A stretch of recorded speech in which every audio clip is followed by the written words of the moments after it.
பரிசேயர் அல்ல, வரி தண்டுபவரே கடவுளுக்கு ஏற்புடையவராகி வீடு திரும்பினார். நம் ஆண்டவராகிய இயேசு கிறிஸ்துவின் அன்பும் அருளும் அமைதியும் மகிழ்ச்சியும் உங்கள் அனைவரோடும் என்றும் இருப்பதா. இறை இயேசுவில் பிரியமுள்ள சகோதர சகோதரிகளே, பரிசேயர் வரி தண்டுபவர். இந்த பரிசேயர் என்பது பரிசேய மனநிலையை குறிக்கிறது. வரி தண்டுபவர் என்பது வரி தண்டுபவருடைய மனநிலையை குறிக்கிறது. பரிசேயருடைய மனநிலை எப்பேற்பட்டது? தன்னைத்தானே பெருமைப்பட பேசிக்கொள்வது, தன்னை நேர்மையாளராக அடுத்தவர் முன்பாக காட்டிக்கொள்வது, பிறரோடு ஒப்பிட்டு தன்னை உயர்ந்தவராக நினைப்பது, கடவுள் முன்பாக தன்னை நேர்மையாளராக காட்டிக்கொள்வது, கடவுளுக்கு ஏற்புடையவர் அல்ல என்று இறைவார்த்தை இவரை குறித்து சான்று பகர்கிறது. அதே வரி தண்டுபவருடைய மனநிலை எப்பேற்பட்டதாக இருக்கிறது? அவரிடத்தில் இருந்த தாழ்ச்சி, எளிமை, தன் பலவீனத்தை உணர்ந்து கொள்வது, இறைவனுடைய இரக்கத்திற்காக வேண்டுவது. அப்படிப்பட்ட இந்த வரி தண்டுபவர் தான் கடவுளுக்கு ஏற்புடையவராக மாறுகிறார். பல நேரங்களில் நாம் நம்முடைய ஆலயங்களில் பார்க்கலாம், தன்னைத்தானே பெருமைப்பட பேசிக்கொள்ளுகிற மனிதர்கள் இருப்பார்கள். கோவிலுக்கு ஏதாவது சின்ன நன்கொடை கொடுத்து விட்டால் போதும், அவருடைய பெயரை நாம் வாசிக்காமல் விட்டுட்டோம் அப்படின்னா அவ்வளவுதான், தலகால் புரியாமல் ஆடுவாங்க. இன்னும் சில பேர் விளம்பர பிரியர்கள், கொஞ்சம் பணம் கொடுத்துட்டா அவருடைய பெயரை எல்லா இடத்துலையும் எழுதி வைக்கணும். டியூப் லைட்டில், ஃபேனில், கேண்டில் ஸ்டாண்டில், இந்த சாலிஸில், எல்லா இடத்துலையுமே அவருடைய பெயரை எழுதி வைக்க வேண்டும். விளம்பர பிரியர்கள். தன்னுடைய புகழ் விளங்க வேண்டும் என்பதற்காக சில நேரங்களில் நன்கொடை கொடுக்கிறவர்கள் இருப்பார்கள். அவருடைய பெயர்களை விட்டுவிட்டால் சண்டைக்கு வந்து விடுவார்கள்.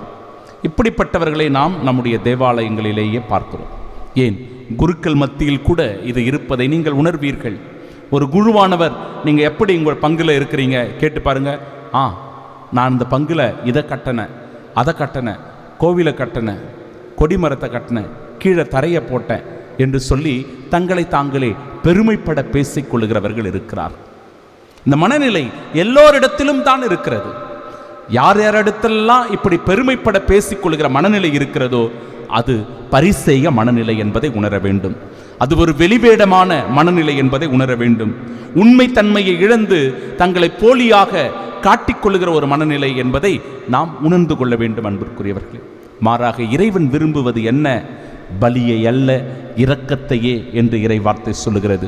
அந்த இரக்கத்தை பெறுவதற்காக எப்படி தன்னை தாழ்ச்சியான உள்ளத்தோடு வெளிப்படுத்துகிறார் இந்த வரி தண்டுபவர் என்பதை பார்க்க வேண்டும். தொலைவில் நின்று கொண்டு வானத்தை அண்ணாந்து பார்க்கக்கூட துணியாமல் தன் மார்பில் அடித்து கொண்டு, கடவுளே, பாவியாகிய என் மீது இரக்கம் வையும் என்று வேண்டி செபிப்பதை பார்க்கிறோம். கடவுள் இந்த வரி தண்டுபவருடைய ஜெபத்தை தான் ஏற்றுக்கொள்கிறார். மாறாக ஆண்டவர் முன்பாக வந்து ஒரு நீண்ட பட்டியலை போட்டுக் கொண்டிருக்கிற அந்த பரிசேயரை ஏற்றுக்கொள்ளவில்லை. பாருங்க, கடவுளே, நான் கொள்ளையர், நேர்மையற்றோர், விபச்சாரர் போன்ற மக்களை போலவோ, தன்னை அடுத்தவர்களோடு கம்பேர் பண்றார், அடுத்தவரை போலவோ, இந்த வரி தண்டுபவரை போலவோ இல்லாதது பற்றி உமக்கு நன்றி செலுத்துகிறேன். வாரத்தில் 2 முறை நோன்பு இருக்கிறேன். கடவுளுக்கு தெரியாதா என்ன? நாம் நோன்பு இருப்பது கடவுள் தெரியாத ஒன்றா என்ன? ஆனா பாருங்க, கடவுளுக்கே இவர் சொல்றாரு, வாரத்தில் 2 முறை நோன்பு இருக்கிறேன், என் வருவாயில் எல்லாம் 10ல் 1 பங்கை கொடுக்கிறேன்.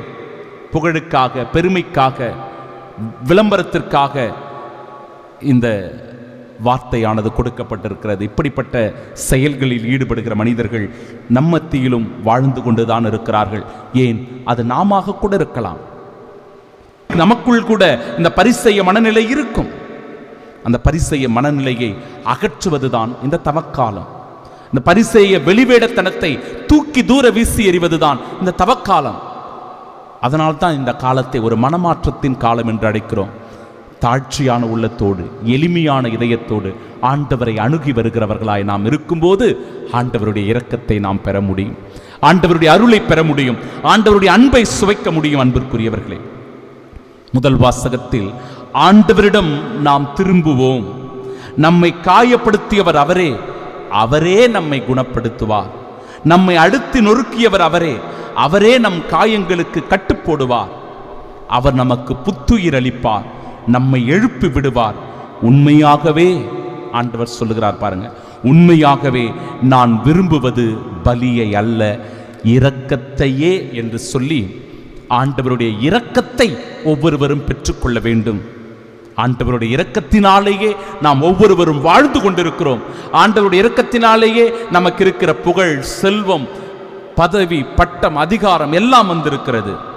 எரி பலிகளை விட கடவுளை அறியும் அறிவையே நான் விரும்புகிறேன். இது எல்லாம் இருந்தோம், கடவுள் நம்ம கூட இல்லைன்னா எல்லாமே வீண் தான். கடவுளோடு நாம் இருக்கிறோம் என்றால் இதெல்லாம் நமக்கு தானாகவே வந்து அமைந்துவிடும். பிரியமானவர்களே, நற்செய்தி வாசகமும் முதல் வாசகமும் உணர்த்துகிற உண்மையை உணர்வோம். தாழ்ச்சியான உள்ளத்தோடும் எளிமையான இதயத்தோடும் இறைவனை அணுகி வருவோம். இறை ஆசிரை பெற்று அவரின் சாட்சிகளாய் இந்த தவக்காலத்தில் வாழ்வோம். ஆமென்.